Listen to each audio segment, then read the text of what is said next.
যে আপনার আমাদের যেহেতু একটা হাউসই কার্যকর করতে পারছি না নানা কারণে, এবং সেখানে আমরা 50টা নারী আসন দিয়ে দেখেছি, সেখানেও কিন্তু আমরা যে তাদেরকে বলছি যে স্পেশালাইজদেরকে আমরা ইনভলভ করব মেইন স্ট্রিম পলিটিক্সে, সেখানেও নারীদেরকে আনতে গিয়ে আমরা দেখছি যে সেখানে নারী নেতৃত্ব বা নারীদের অংশগ্রহণের জায়গাটা উঠে আসা আমরা পাচ্ছি না, কারণ সেখানে এক ধরনের ওই যে বলছে রিহ্যাবিলিটেশনের প্রসেসে যাওয়া হচ্ছে।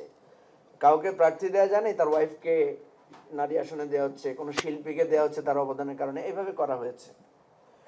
তো সেই জন্য আমরা আরও কিছু রিজন আছে, এটা হয়তো আমি এখানে অফিসিয়ালি বলতে পারবো না, বা একটু বলিও না, বলতে গিয়ে একটু বলিও সেটা আর কি। আমরা বেশ কয়েকজন গুরুত্বপূর্ণ রাজনৈতিক নেতার ভাষ্য মতে, যেটা প্রকাশ্য না অপ্রকাশ্যভাবে শুনেছি, যে বাইক্যামেরালটা ওনারা প্রেফার করছেন এই জন্য যে ওনারা জোট গঠনের স্বার্থে যাদের যে সমস্ত দলের একটু ভোট টোট কম তাদেরকে যেহেতু সিট দিতে পারেন না, সুতরাং আপার হাউস যদি একটা থাকে তাহলে এই ধরনের লোকদেরকে উপরের হাউসে দিয়ে সেটা ওনারা ম্যানেজ করতে পারবেন। এটা আমি আপনাকে দলিল দেখাতে পারবো না, কিন্তু এই ধরনের আলোচনা হয়েছে আর কি। তো ফলে আমরা খুবই চিন্তিত যে আসলে এটা কি একটা বার্ডেন হবে, 100টা আসনে 100টা লোককে আরো গভর্নমেন্টের খরচ বাড়বে, না এটা আসলে কার্যকর হবে। এই পয়েন্ট অফ ভিউ থেকে আমরা বলেছিলাম যে বাংলাদেশ এখনো বাইক্যামেরাল পার্লামেন্টের জন্য 2টা হাউস মেনটেন করার জন্য প্রস্তুত হয় নাই। বাট আমরা এও বলেছি যদি বৃহত্তর জাতীয় স্বার্থে যদি ঐকমত্যের জন্য প্রয়োজন হয় আমরা এখানে আমরা স্যাক্রিফাইস করবো বা আমরা আমাদের মতকে দিব। আচ্ছা, যে আপার হাউসে যদি আপনার পিয়ার না হয়, যেটা অরিজিনাল পি, এবং আমরা লাস্ট কিন্তু এটা বলেছি তাহলে কিন্তু আমাদের সমর্থন আমরা উইথড্র করে নেব।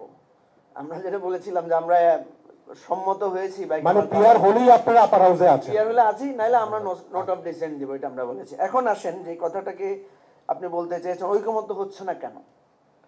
সামহাউ কোনো না কোনো দল নিজেকে অটোমেটিক্যালি মনে করছেন উনি অলরেডি গভর্নমেন্ট পার্টি, কেউ না কেউ মনে করছেন। ফলে গভর্নমেন্ট পার্টির একটাই কথা যে উনি মনে করছেন নির্বাহী বিভাগের ক্ষমতা হ্রাস হয়ে যাচ্ছে, এই যে আপনার এনসিসির মাধ্যমে বা এই আপার হাউসে ইয়ে করার মাধ্যমে উনি মনে করছেন যে ওনার নির্বাহী ক্ষমতাটা হ্রাস করে ফেলার একটা প্রসেস হচ্ছে। আদার দেন আমি তো বললাম যে আমাদের সহকর্মীরা বন্ধুরা সেখানে কিন্তু তুলে ধরেছেন যে বিএনপি প্রত্যেক সময় বলেছে দুদককে কার্যকর করতে হবে, ইলেকশন কমিশনকে কার্যকর করতে হবে, চিফ জাস্টিসকে বিতর্কের ঊর্ধ্বে রাখতে হবে। আমরা তো সেই জন্যই তো এনসিসিকে প্রপোজ করেছি, তাই না? কিন্তু দুর্ভাগ্যবশত যখন আলোচনায় যাচ্ছি তখন মনে করছে কেউ কেউ যে আমাদের ক্ষমতা তো হ্রাস হয়ে যাচ্ছে, কারণ ওই যে বললাম ওনারা অ্যাবসেন্ট মাইন্ডেড নিজেদেরকে ক্ষমতাসীন দল হিসেবে ভাবছেন। তো ক্ষমতাসীন দল সবসময় আপনার তার ক্ষমতা খর্ব করতে সে চাইবে না, সে চাইবে তার অ্যাবসলিউট ক্ষমতাকে সে প্রাধান্য দিতে। এই জন্য আমি বলি, যেমন আমাদের ওখানে কিন্তু খুব হাসি তামাশা হয়, কালকেও আমি একটা টক শোতে বলেছি যে আমাদের ওই হাউসের মধ্যে আমরা দেখি হাউস সাম হাউস 2টা ভাগে বিভক্ত, একটা হচ্ছে জেনারেল কাউন্সিল আর একটা হচ্ছে সিকিউরিটি কাউন্সিল। তো আমি বলেছি যে বিএনপি জামাত এবং এনসিপি হচ্ছে সিকিউরিটি কাউন্সিল, আর আমরা হলাম সব জেনারেল অ্যাসেম্বলি। আমরা যত কথাই বলি লাস্টে গিয়ে দেখা যায় যখন বিএনপি একটা আপত্তি দেয় আমাদের মানে ইয়েরা কি বলে কমিশনার আগাতে পারে না। তো এটা অসুবিধা নাই, আমি একদম ইরেশনাল না যে তারা যেহেতু পাওয়ারফুল পার্টি বা তাদের যেহেতু সমর্থন বেশি সামহাউ, এটা এটা আমি বিতর্কের জন্য বলছি না, কেউ আবার আমার এটাকে দিয়ে বিতর্ক তুলবেন না যে সমর্থন বেশি আপনি কিভাবে জানেন।